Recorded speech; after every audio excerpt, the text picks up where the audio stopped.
चलिए हमारे ग्रह के शानदार भूगोल की दुनिया में गोता लगाते हैं। आज हम एक ऐसी तेज रफ्तार सफर पर निकलने वाले हैं जो न सिर्फ दिलचस्प तथ्यों से भरा है बल्कि सोचने पर भी मजबूर कर देगा।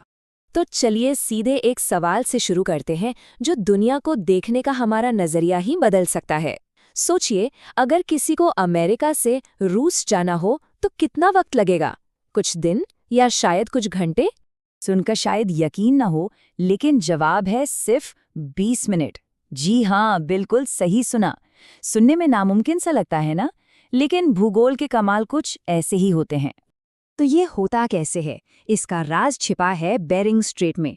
ये पानी का एक संकरा सा रास्ता है जो अमेरिका के अलास्का को रूस के चुकची प्रायद्वीप से अलग करता है, और इसकी चौड़ाई सिर्फ 82 किलोमीटर्स है। इसका मतलब एक तेज नाव से एक महाद्वीप से दूसरे तक पहुंचने में बस 20 मिनट लग सकते हैं। तो ये तो बस एक छोटी सी झलक थी कि हमारी दुनिया कितने अजूबों से भरी है। इस पड़ताल में हमारा मिशन साफ है। हम उन भौगोलिक खासियतों का एक तेज दौरा करेंगे जो हमारी दुनिया को इसका मौजूदा रूप देती है। तो तैयार हो जाइए। हमारा सफर शुरू होता है अमेरिका से, एक ऐसा महाद्वीप जिसकी पहचान उत्तर से दक्षिण तक फैली विशाल पर्वत श्रृंखलाओं से है, जो बिल्कुल एक रीढ़ की हड्डी की तरह पूरे महाद्वीप को थामे हुए हैं। देखिए, नॉर्थ अमेरिका में है रॉकी पर्वत, जो करीब 3000 किलोमीटर लंबे हैं। लेकिन जैसे ही हम दक्षिण की ओर जाते हैं, हमें मिलती है एंडीज पर्वत श्रृंखला। ये लगभग 8850 किलोमीटर तक फैली है और ये दुनिया की सबसे लंबी महाद्वीपीय पर्वत श्रृंखला है। दोनों को युवा वलित पर्वत भी कहते हैं, मतलब भूवैज्ञानिक नजरिए से ये अब भी बन रहे हैं और बदल रहे हैं। और इन पहाड़ों से जरा पूरब की तरफ बढ़ें तो नॉर्थ अमेरिका में हमें मिलते हैं विशाल मैदान। ये इलाका इतना ज्यादा उपजाऊ है कि इसे अमेरिका की रोटी की टोकरी या अमेरिकाज ब्रेड बास्केट के नाम से जाना जाता है। यहीं से महाद्वीप का ज्यादातर अनाज आता है। अब दक्षिण की ओर बढ़ते हुए अमेज़न नदी की बात करते हैं। देखिए, ये सिर्फ एक नदी नहीं है, ये एक जीवनदायिनी शक्ति है। पानी के बहाव के लिहाज से ये दुनिया की सबसे बड़ी नदी है और इसका बेसिन इतना विशाल है कि ये पूरे दक्षिण अमेरिकी महाद्वीप का करीब 40% हिस्सा घेर लेता है, और इसी से अमेज़न के शानदार वर्षावन फलते फूलते हैं। और फिर आती हैं कुछ ऐसी जगहें जो हद से ज्यादा चरम पर हैं। एंडीज पर्वतों की वजह से बने रेन शैडो इलाके में है अटाकामा मरुस्थल। मतलब ये है कि पहाड़ बादलों को यहाँ तक पहुँचने ही नहीं देते। ये धरती पर सबसे सूखी जगहों में से एक है, इतनी सूखी कि कुछ जगहों पर तो आज तक कभी बारिश रिकॉर्ड ही नहीं की गई। अब हमारा अगला पड़ाव है अफ्रीका, एक ऐसा महाद्वीप जो अपनी भौगोलिक स्थिति के हिसाब से बहुत ही खास है। इसे अक्सर ट्रिपल लाइन महाद्वीप कहा जाता है और इसकी एक बहुत ही दिलचस्प वजह है।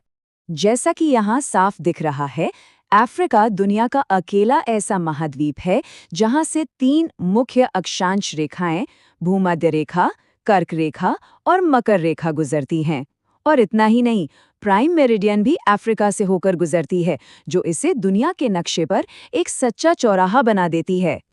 अफ्रीका विशाल भूभागों का महाद्वीप है और उनमें से कोई भी सहारा से बड़ा नहीं है। ये दुनिया का सबसे बड़ा गर्म रेगिस्तान है जो 85 लाख वर्ग किलोमीटर में फैला हुआ है। अंदाजा लगाइए, ये पूरे महाद्वीप का करीब 25% हिस्सा है।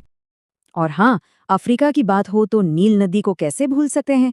दुनिया की सबसे लंबी नदी नील ने ही प्राचीन मिस्र की सभ्यता को जन्म दिया था। हर साल इसकी बाढ़ अपने साथ उपजाऊ मिट्टी लाती थी, जिससे रेगिस्तान के बीचों बीच खेती करना मुमकिन हो पाया। तभी तो मिस्र को नील नदी का तोहफा कहा जाता है। अफ्रीका का एक और नगीना है सेरेंगेटी। ये घास का एक विशाल मैदान है, एक ऐसा इकोसिस्टम जो धरती पर जानवरों के सबसे बड़े प्रवास का घर है। हर साल लाखों वाइल्ड बीस्ट और ज़ेब्रा बारिश की तलाश में एक साथ सफर करते हैं। सच में ये प्रकृति का एक अद्भुत नज़ारा है। चलिए अब रुक करते हैं यूरोप का। इसे अक्सर प्रायद्वीपों का प्रायद्वीप कहा जाता है। और ऐसा क्यों? क्योंकि इसकी तटरेखा बहुत लंबी और काफी कटी-फटी है, जिसमें कई छोटे बड़े प्रायद्वीप बने हुए हैं। यूरोप को मोटे तौर पर 4 हिस्सों में बांटकर देख सकते हैं। उत्तर पश्चिम में स्कैंडिनेविया की पुरानी कठोर चट्टानें हैं।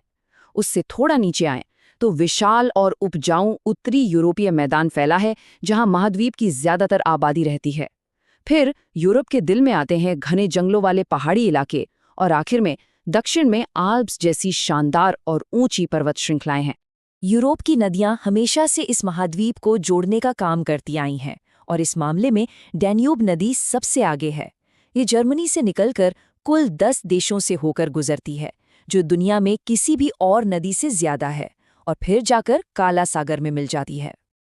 अब हमारा सफर हमें उस जगह ले जाता है जिसे इसकी गहरी ऐतिहासिक विरासत की वजह से अक्सर सभ्यता का पालना कहा जाता है, द मिडिल ईस्ट। इस इलाके का इतिहास असल में साम्राज्यों के बनने और बिखरने का इतिहास है। मेसोपोटामिया के शुरुआती बस्तियों से लेकर ताकतवर फारसी और ऑटोमन साम्राज्यों तक इस जमीन ने अनगिनत राजवंशों को उठते और गिरते देखा है, और हर किसी ने इस पर अपनी एक गहरी छाप छोड़ी है। लेकिन 20वीं सदी में एक चीज ने इस इलाके की तकदीर को हमेशा के लिए बदल दिया, तेल। जमीन के नीचे तेल के विशाल भंडारों की खोज ने अरब प्रायद्वीप को दुनिया की अर्थव्यवस्था और राजनीति का केंद्र बना दिया, और आज भी यह एक बेहद अहम हॉटस्पॉट बना हुआ है। तो अपनी इस भौगोलिक यात्रा के आखिर में एक बड़ा सवाल सामने आता है। ये पहाड़, नदियां, रेगिस्तान और मैदान, ये सिर्फ नक्शे पर खींची गई लकीरें नहीं हैं।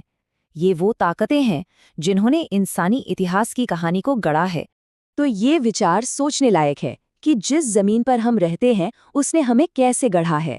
उसने हमारी संस्कृतियों, हमारी अर्थव्यवस्थाओं और शायद हमारी किस्मत को भी कैसे प्रभावित किया है।